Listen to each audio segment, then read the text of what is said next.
Emmanuel Macron au Vatican pour sa première rencontre avec le pape François au Collège des Bernardins le 9 avril 2018. Emmanuel Macron avait déclaré vouloir réparer le lien entre la France et l'Église. Ludovic Marin, Poule, AFP. Emmanuel Macron effectue ce mardi 26 juin sa première visite officielle au Vatican.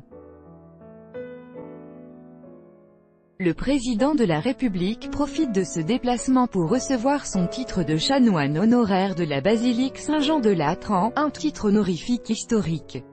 Mais il va surtout rencontrer le pape François en audience privée. C'est la première rencontre entre le pape François et Emmanuel Macron.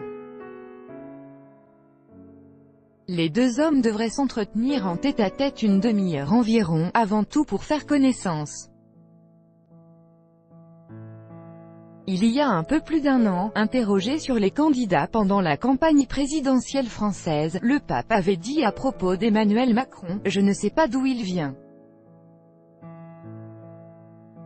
Depuis, le président français et le chef de l'Église catholique se sont parlé une fois au téléphone lorsque le premier avait téléphoné au second pour le remercier de son implication sur la question du climat. À l'Élysée, on insiste sur l'importance de ce contact personnel qui va s'établir. Le souverain pontife va donc découvrir le nouveau chef de l'État dont il connaît maintenant la vision des relations avec l'Église puisqu'il a lu le discours prononcé par Emmanuel Macron devant la conférence des évêques de France en avril dernier. Le président français y avait dit vouloir réparer le lien abîmé entre l'Église et l'État.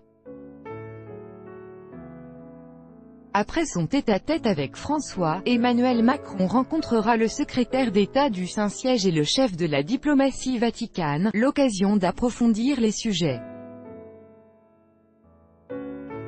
Si sur la protection des chrétiens d'Orient ou encore la coopération internationale, la France et le Saint-Siège se rejoignent, des lignes de fracture pourraient néanmoins apparaître sur les questions bioéthiques. L'élargissement de la PMA aux couples de femmes suscite l'opposition de l'Église et les questions concernant la fin de vie sont suivies de très près au Vatican, rapporte notre correspondant, Éric Sénanque.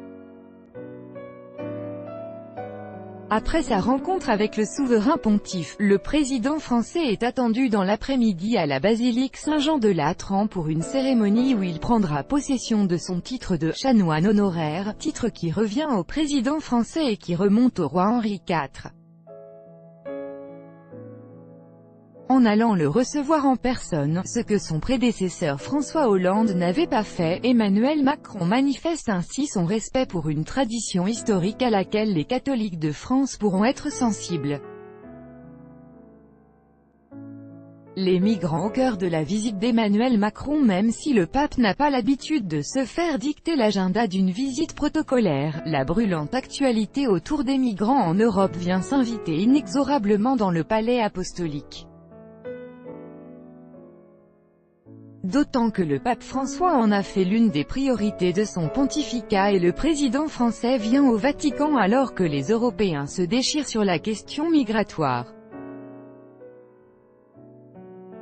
Pour Emmanuel Macron, cette visite au Vatican s'intercale entre la réunion de travail de dimanche dernier à Bruxelles et le sommet européen de jeudi et vendredi.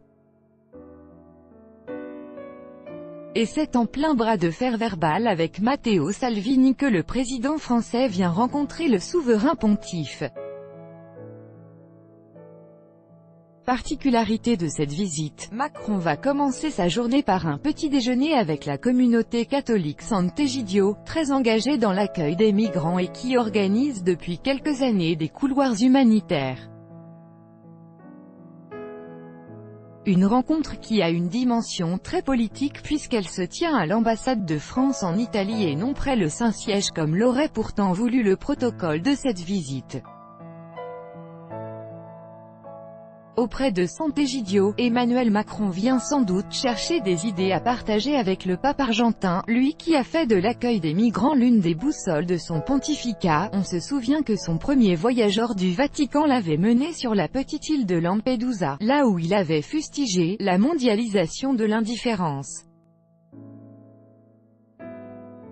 Si l'on ne saura que peu de choses de sa conversation avec le président français, François devrait insister sur la nécessaire humanité avec laquelle les migrants doivent être accueillis, tranchant avec une politique parfois très froide des autorités françaises. On pense à Calais ou 20 000, mais devrait s'accorder avec Emmanuel Macron sur la nécessité de trouver une solution européenne et d'aider au développement des pays d'Afrique. Le pape en parlait encore jeudi dernier au retour de son voyage à Genève.